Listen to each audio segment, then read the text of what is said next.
Live on Sky Sports Box Office and around the world on ESPN+. We now begin our main event press conference to continue this legendary fight week. I would love to welcome back on stage from Sky Sports, Mr. Andy Scott, and also the CEO of Boxer, Mr. Ben Shalom, and the promoter of this event. Joining Andy and Ben is Mr. Calla Sauerland, the head of global boxing for Wasserman Boxing. Joining Calla on the side of Eubank Jr. is his new trainer. He goes simply by Bomac. Here is Brian McIntyre. And also joining Chris is Mr. Ronnie Davis. And now the individual looking for revenge this Saturday. He is the former British, IBO, and WBA champion. Ladies and gentlemen, the one and only Chris Eubank Jr.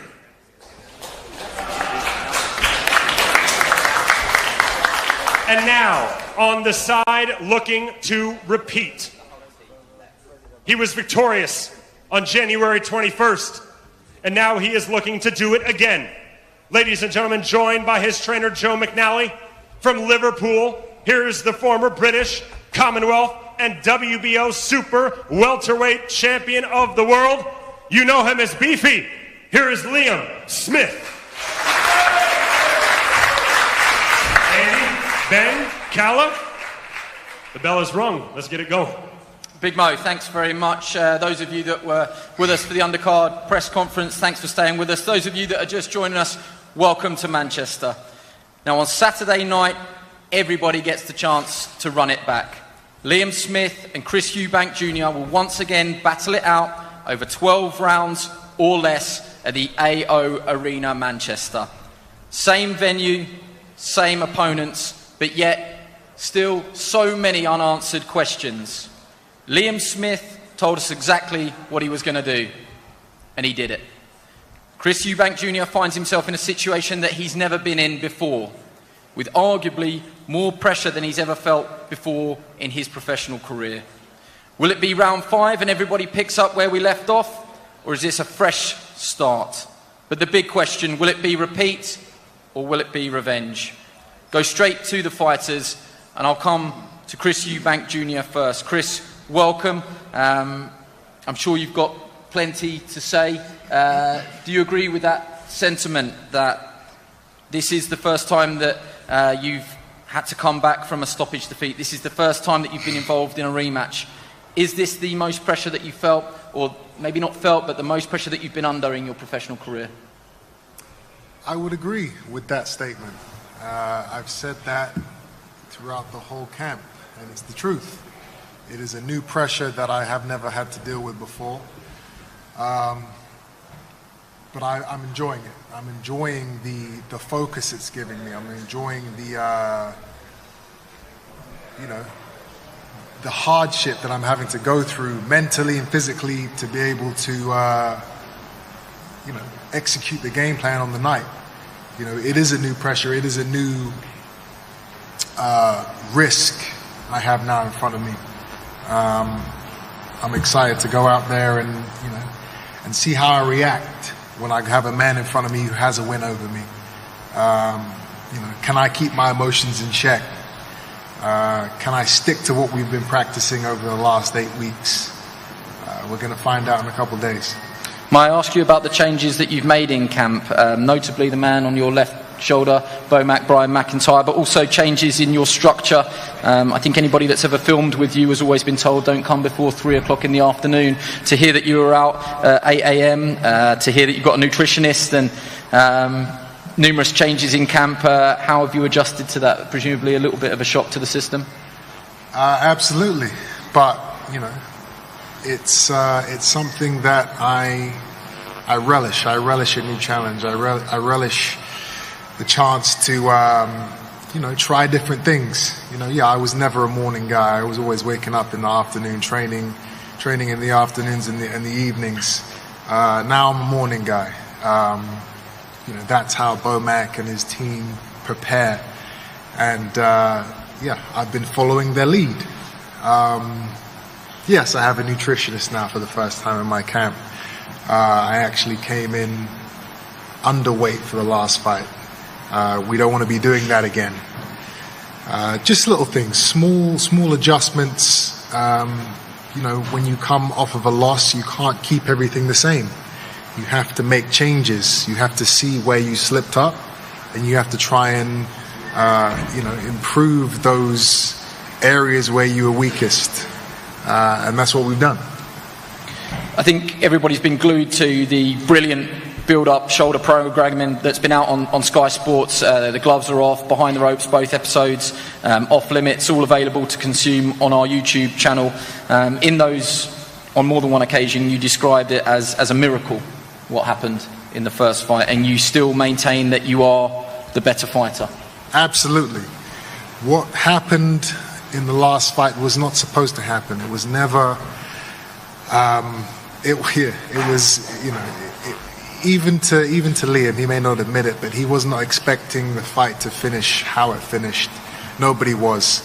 But again, it's not for me to say, I have to prove that I am the better fighter.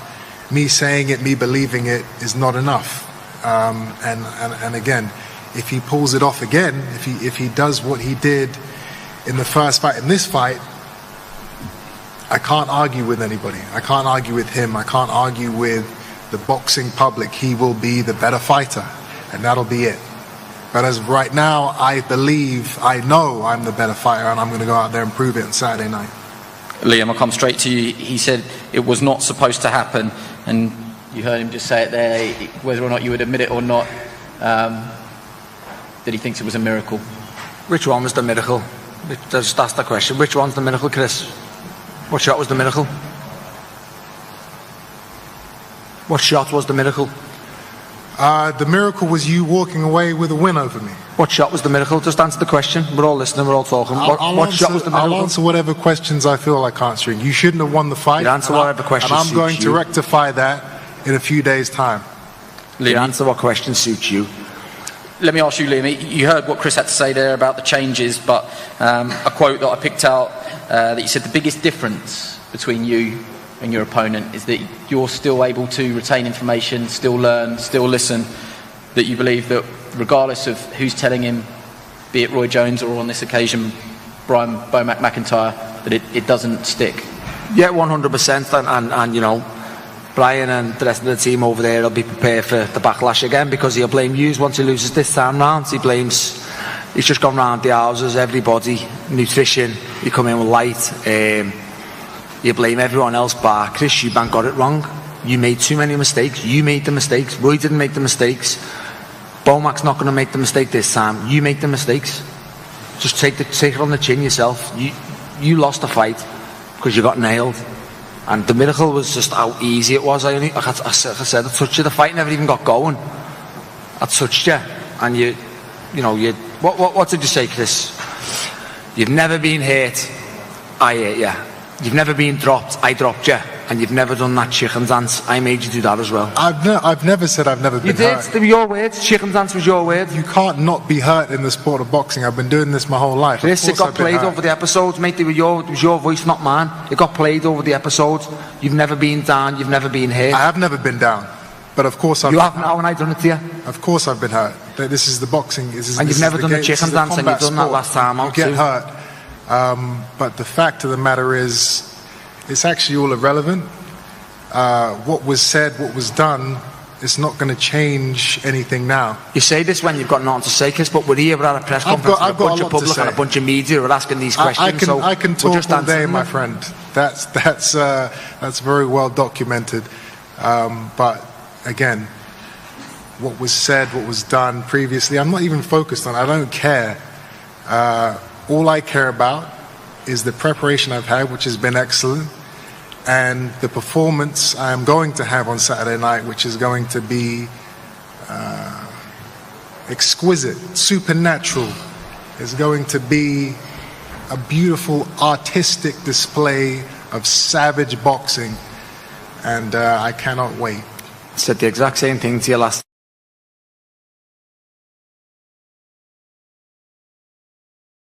The receiving end of a beautiful display of boxing. You said this last time, Chris. Like we're on repeat again.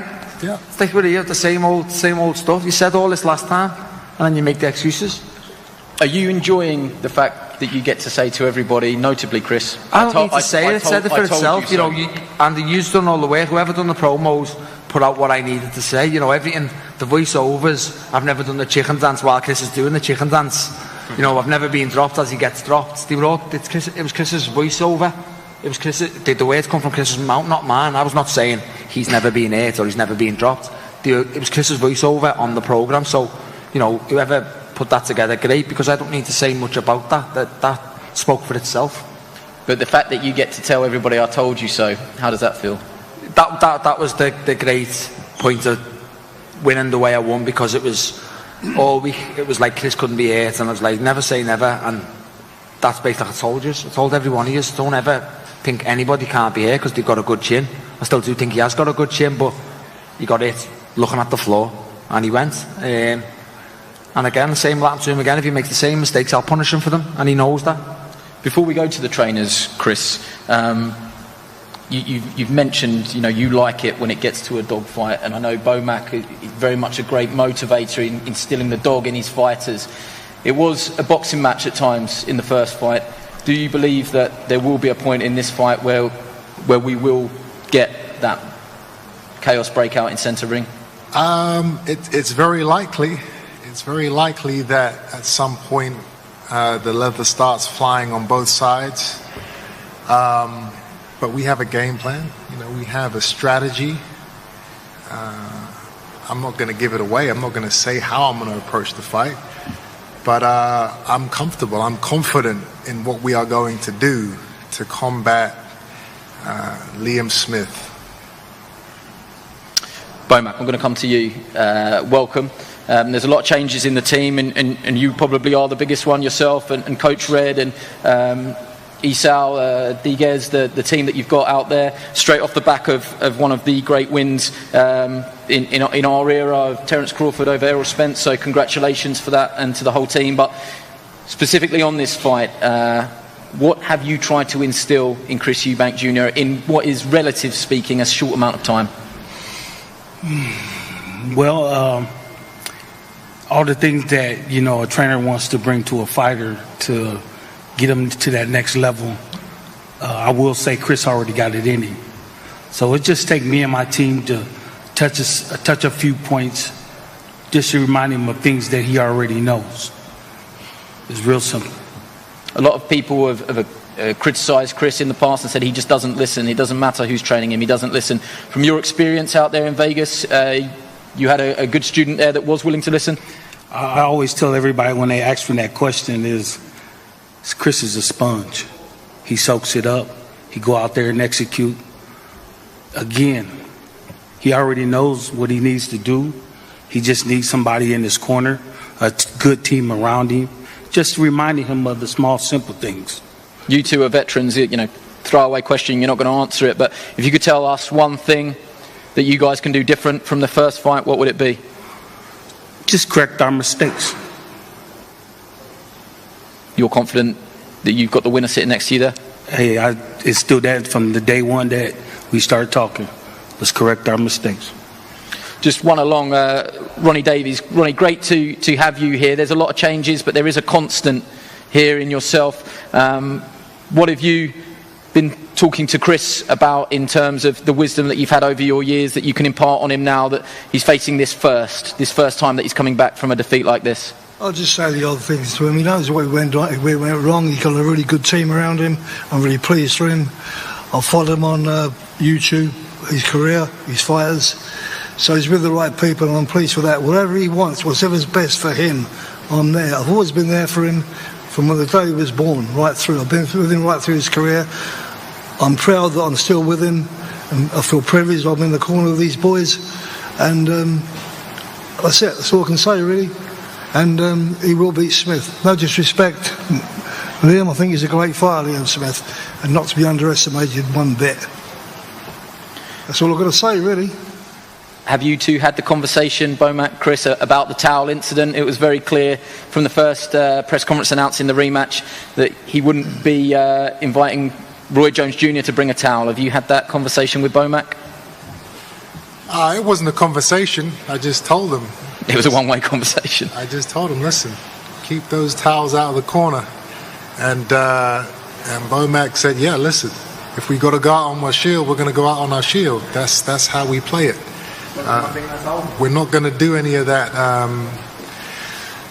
looking for the easy way out. If it gets rough, if it gets hairy, we're there for the long haul. We're going to get through it. But yeah, I think if there's ever going to be a towel involved in this fight, it's definitely coming from the other corner. So you're not bringing a towel? No. Bomac, are you bringing a towel? He already told you no, so you ain't got to ask me. Well, you've already just lost every respect you've got for yourself. Then, or if Chris is telling you not to bring a towel, your job's to be the best for your fighter. So if he's telling you not to bring a towel, then he's already the boss of you as well, isn't he? I'm sorry, man. Same old. Yeah, he doesn't understand the accent, but basically, you're not going to get under his skin. The guy's What's going to be funny though? Imagine he throws the towel in again after all this situation with the towel. I've had the situation once before. There's no towels. Even Imagine if the brow gets sweaty, the towels are not coming in the corner. Don't worry about that. You're going to have to work for this one. You're not getting the referee helping you. When you're doing that chicken dance again, the towel will come in. When you're doing the chicken dance, the towel comes in. Yeah, go ahead. Yeah, we'll try not to speak over each other. And I mean this, man. Man, Chris is a different fighter. He's a different fighter.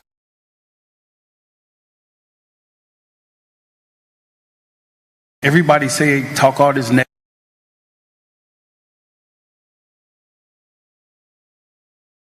This is one of the most intelligent, spongy fighters that I know, and he does what he's asked of.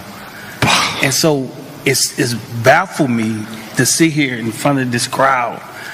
And Liam, no disrespect to you, young fella, you're a great fighter, but for people to talk trash about Chris because he got that loss and the way he lost, it doesn't do anything. The more y'all heckle,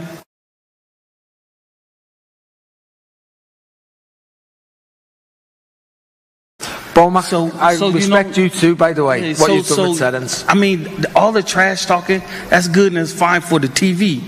But we got a couple nights to go, man. Then we're going to find out. We're really going to find out who Chris is. You're trying to convince the British public who have seen Chris for how many years, over a 4 or 5 week period, and you've just said something that everybody smirked at. Like you class Chris as an intelligent fighter. That's one thing Chris is not. I'm definitely a lot more intelligent than you, my friend.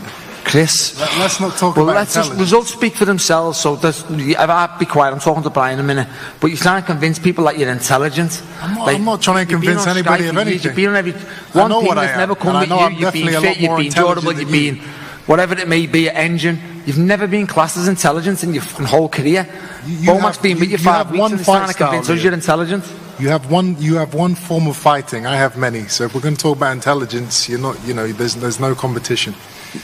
Can I bring in Joe McNally down the end there? Joe, you don't often have too much to say, and if you can correct me if I'm wrong here, but in terms of everybody at this top table, I wonder if you perhaps have had the easier of the jobs, that you sit there with the victor on your shoulder. You did, as a team, your job first time round. Have you had to change anything this time round, or is it more of the same? Yeah, Andy, it's for me with Liam, is not changing nothing. It's making him the best version of himself. And we took a few things away from the first fight that we didn't expect. But look, for the public and the fight, the way it played out, people can say what they want, but Chris danced to Liam's tune from the first bell. He had a little bit of success with a couple of uppercuts, but that was basically it, really. He never got out of second gear. He transitioned through the gears in round 4, put Chris where he wanted him and finished the job. That's the top and bottom of it, really. Liam's very, very, very intelligent. Chris is a fantastic fighter, a very good athlete, and right now he's wounded. He's a wounded animal, and he needs this and he wants it, because where does he go if he loses? But look, if Liam lost, he'd won a trilogy. But I know this man next to me would sit in the hotel in 30 minutes and say, if I lose to this fella, I'm jibbing it. And that's the difference, you know. And I just think that Chris was dangerous the first fight, and he's dangerous, just as dangerous, if not more, this one. And it's one that Liam's prepared for. Yeah, a wounded animal is a dangerous animal. Just quickly, you'll be hell-bent on repeat, but do you think the method of victory will be repeat? You think that Liam will stop Chris this time around again? It doesn't matter to me. Stoppage, you know, points victory. It's just a Liam Smith win all day, you know. And I'm truly confident, more so they can say he's got, you know, Bo Mack, Terence Crawford trainer, they've teamed up. But what can really change in 4 weeks? You know, Rui walked away from the job 4 weeks out, and I don't think you can get a bond with a fighter in 4 weeks' time. If the biggest asset that they've changed for the camp is getting up at 8:30 in the morning instead of training, they're in for a long night, and you know, that's my opinion. Let's bring in the two promoters. Ben, I'll come to you first. It's probably Callum's fault that we're here, isn't it, with the rematch clause that we spent so much time talking about that everybody told us not to talk about. But here we are again. How do you reflect on that first fight and your thoughts and emotions coming into this second one? Yeah, it was an incredible night. It's become a rivalry that's been the most talked about in British boxing this year, as you say, thanks to Calla activating the rematch back in February now. The story has rumbled on and on since then. So many question marks, so many things been said. But what we have here is a fight for British boxing. We have two of the greatest athletes that we have in this sport, and they're going head to head, and there's so much on the line. And I want to thank Wasserman, I want to thank Sky Sports, because everyone's had a huge amount of commitment to this fight. I know Liam's had to work incredibly hard over the past few months to be fit. I know Chris Eubank Jr. has been hell-bent on this fight since January, and here we are, and all the answers are going to be answered. Calla, thank you for breaking away from what is a really busy week for you as well, because you've got a fight on Friday night that you're juggling as well. But how have you viewed this from Team Eubank's stance, and what has Chris been like to deal with what is a first in his career? I think first of all, you know, it's a blockbuster, a British blockbuster in a year where there aren't too many British blockbusters. It's the British fight of the year. Yes, that clause is always an insurance policy. In this case, it's an insurance policy against the punch that came from the gods. But at the end, let's all be happy. We've got a great fight on. It's a fantastic fight. We've heard about questions to Junior about where he is and where he's at and this, that and the other. What about the question to Liam? Like, he wasn't expecting that. Where's it going to continue from now? Is the fourth round going to lead to the fifth and the first round? I think it's... No, I'm saying that as a compliment. I think it's fantastic. The angles you can look at it, if you're for Eubank, if you're for Smith, it's fascinating. It's what boxing needs. It's great. Let's not bear any bones about it. This year hasn't been a good year for those sort of fights. So, hey, I'm just delighted we got a fantastic fight Saturday night. My man's going to do the business, but good luck to everyone. Thank you very much. And with that, will you predict a trilogy? Sorry. It's that rematch clause. You make me work for that, Ben. You made me work for that. I'm running around, people accusing me of trying to do other fights, this, that and the other. This was the fight we wanted. This was the fight he wouldn't let me do. I've got text messages from him effing and blinding at me. He doesn't really eff and blind much, but he said to me, that's the fight I want in the locker room. There's no talk about other fights, all that, sorry, I'm not allowed to swear now, but all that rubbish going about other fights. This was the fight in the locker room. He told me, that's the fight, go and make it. Never been another fight. We signed to a fight back a few months ago. We were put through a few hoops and rings, and here we are. We had other options, yeah. We didn't go anywhere, no. We knuckled down. Credit to Ben for persevering with it. Credit for Liam for getting his back into gear. Show me them messages in a minute. You're going to show me them messages? I'll show you which messages. I can show you a few messages. I can show you messages between me and Ben as well. So I want that rematch. Callum, you tried to make the Conor Ben fight, yeah or no? Absolutely not. So how am I going to make a fight with an unlicensed fighter? Absolutely not. Absolutely not. In front of all these people. Absolutely not. No, not for a second. It doesn't matter. That's it. It's irrelevant, but just... No. Big If facts, Conor big Benn would have facts. been licensed, would we have looked at it? Of course, but the fight. Conor he Ben got wanted cleared. was You're the the four. rematch. Conor Ben 100 How am I million supposed to %. get a fight on with someone who hasn't got a license? That's what I said. Yeah, if Yeah. Conor Ben got I cleared, didn't you were the say four. it. Conor Other Ben people might have said it. 100%. Ben, did I ever tell you that we were out? Ever? You didn't tell Ever? me. Have you got You lots of didn't tell messages me. of me saying when are we getting this fight on? Look, I We think moved the date done 4 anyway, times. we're here now. 4 times. We're Yeah. here now, exactly. It's all good. On- We've got a great fight Saturday night. Tune in and watch it. Let me just ask this then. So what does that say about Chris Eubank Jr.'s character? I think you'll see what, it's easy to talk it, but I saw him in Vegas recently, and what struck me was, you always see these Instagram pictures of him with superstars and partying in Vegas. I don't know when he actually films these and puts them out, but he was alone.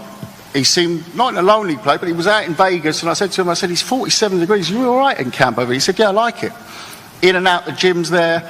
He's actually, to take away all the Instagram famousness, it's actually he's a proper fighter. He's a fighter that you see in all walks of boxing life. Different. Liam's from a fighting family as well, and but he's different. But he's so into that gym training, Vegas, the whole thing.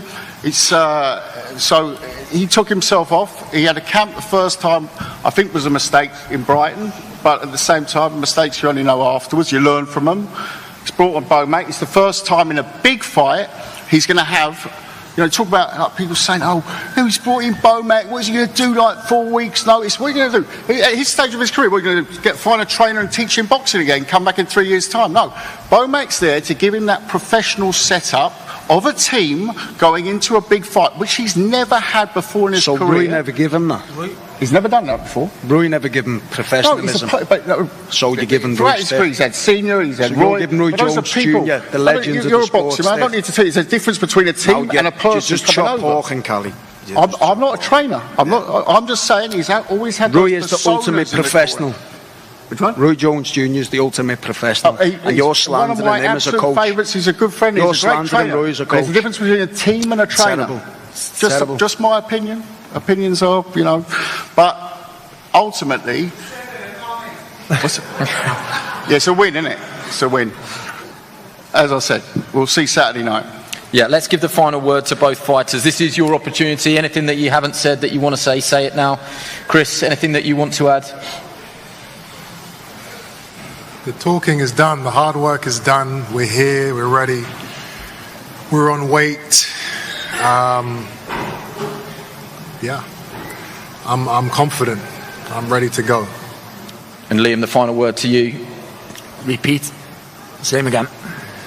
Brilliant. Well, thank you very much. I think 1 or 2 curse words slipped in there below the belt, but apologies for anybody that was offended. It is fight week, just to give it a little bit of context. Wait around, we're going to have a head-to-head here, and then I think fighters will be available for one-on-ones. Remember, Sky Sports box office on Saturday night, and the weigh-in here tomorrow. Yeah, we've got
thank you so much for watching this video, and make sure to subscribe for more videos of your favorite fighters over here on Fight Up TV, and give us a follow online as well at Fight Up TV on Twitter and on Instagram. We appreciate it, guys.